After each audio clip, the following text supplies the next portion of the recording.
What could prompt the migrants from Sudan to dump the EU for Libya? And why does Turkey claim that Israel could benefit from a now cancelled Turkey-Libya deal?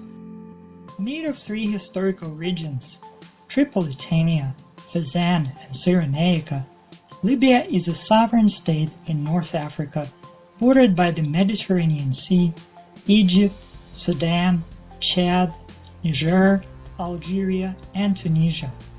Libya's almost 700,000 square miles make this country of some 7 million people the fourth largest country in Africa by area. Libya's capital city, Tripoli, is located in the west of the country and is home to over 3 million people. In October 2020, rival groups in the oil-rich Libya signed a truce, setting in motion a UN-led process that saw a new transitional government installed. The new executive is charged with organizing national elections set for December 2021. Is a peaceful Libya set to further disturb the changing balance between several power centers in the region? Well, US think tanks like CSIS argue that a vacuum created by a disengaged United States has turned the conflicts in Syria and Libya into free-for-alls. As Libya suffers from daily power cuts and a major power supply deficit, it needs some 6,500 megawatts to meet its consumption needs in the winter season, and at least 8,000 megawatts in the summer. The electricity generation deficit in Libya hit 1,000 megawatts in the winter season and 2,500 megawatts in the summer. The General Electricity Company of Libya reportedly generates only 5,500 megawatts. Although there are 10 power stations operating in Libya, they do not generate the needed electricity due to lack of maintenance. Egypt and Libya have been linked by a power line since 1998. This line injects 200 megawatts into Libya's national electricity grid. To support reconstruction efforts in its neighbor country, the Egyptian government wants to increase this power supply to 450 megawatts. There are plans to increase this capacity to 1,000 megawatts. Egypt already has the largest solar complex on the African continent. With its entire population having access to electricity, Egypt sells its excess production to countries like Libya, Sudan, Jordan, and soon Iraq. Libya has the 10th largest proven oil reserves of any country in the world. Largely unexplored, the Eastern Mediterranean basin is estimated to contain over 70 trillion cubic feet of natural gas, or about 1.5% of the total natural gas reserves in the world, $700 billion worth. Libya is a signatory to the United Nations Convention on the Law of the Sea, which in 1982 defined the exclusive economic zone of Greece.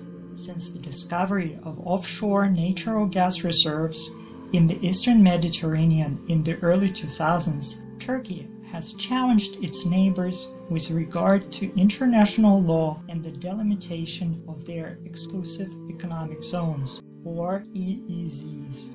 While a country is able to stretch its territorial waters only 12 nautical miles out to sea, when it comes to the EEZ, where it has the rights to fishing, mining, and drilling, the area can extend for an additional 200 miles.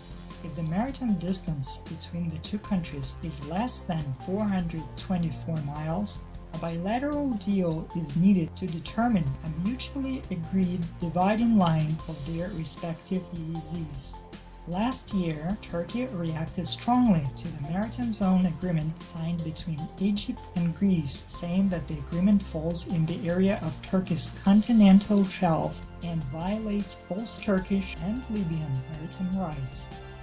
Egypt and Turkey are on opposite sides of the recent Libyan conflict. although their bilateral disputes run deeper than Libya to include the role of Islam in politics, among other issues.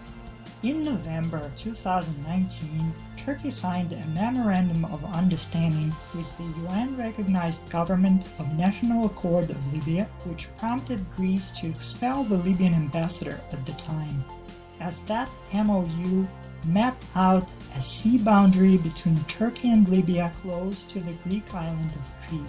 This MOU was effectively claiming much of the Mediterranean for energy exploration and as an exclusive economic zone conflicting with international law and the claims by Greece, Cyprus, and Egypt. Turkey believes that its long coastline should entitle it to a sizable EEZ in the region, and that granting a full EEZ to various islands would be unfair. Turkey rejects the very existence of EEZ and continental shelf entitlements of Greek islands and Cyprus.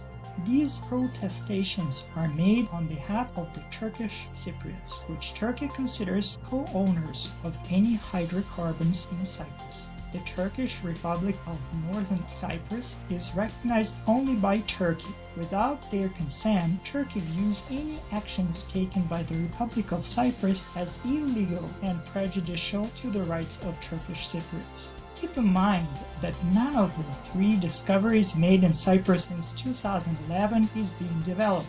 There is no revenue to split and no timeline for its arrival, but the prospect of revenues is enough to cause tension.